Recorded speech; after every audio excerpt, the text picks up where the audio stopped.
Kurt says Magic's the greatest Laker. Where do you place Shaq? Not just among great Lakers, but among great NBA players. Shaq had a dominance that changed the game. And in that era, when the league was making adjustments in how they were going to allow defenses to happen, Shaq was the major component that allowed defenses to change. So that you can front and back a guy like Shaq now. You can play a zone, basically. They just have a 3-second lane violation, but you can play any defense you want. Before that, when Shaq was in the early stages of his career, it was difficult to defense against Shaq because you had to do it individually. You could come double team, but you had to double team in a certain way. And Shaq was a great passer out of the post. So he's a man that changed the game into what we have now in this era we have now, which is really eliminated, I think, a lot of post play, which is okay. I mean, you know, you should be able to play basketball however you want to play it.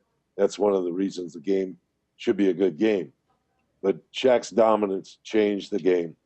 And when I looked at that opportunity to coach him, I was extremely excited because I'd never had a dominant center to coach in an offense that really had a system built around putting the ball in the post and really activating a center, allowing him to be the dominant playmaker in the game. If Shaq were to play today where there's only a few guys, you know, with talent who play with their back to the basket, how do you think he'd do? Well, he'd do great. I think it would change how people play. I mean, right now everybody's playing screen roll with three-point shooters sitting out in the wings, in the corners.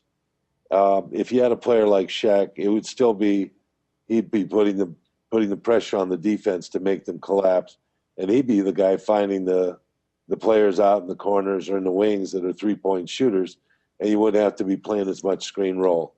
That's the way it would be going today. But I really think that they wouldn't allow him to get to the paint and to the basket like they did back in the 90s. So say if Shaq were playing on the Lakers right now, guys like Steve Nash and Jody Meeks would be wide open for threes and defenses would collapse and Kobe's job would be easier. Is that what I'm hearing? That's it. So why isn't that happening when Dwight Howard's standing there with his back to the basket at 7 feet tall?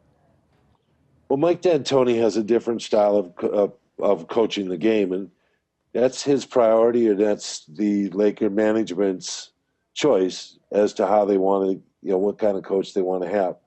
Mike's very attached to screen roll with bigs rolling to the hoop and a stretch four popping for shots. And that's become his kind of calling card in the NBA. And it's been successful for him, but it doesn't really feature Dwight.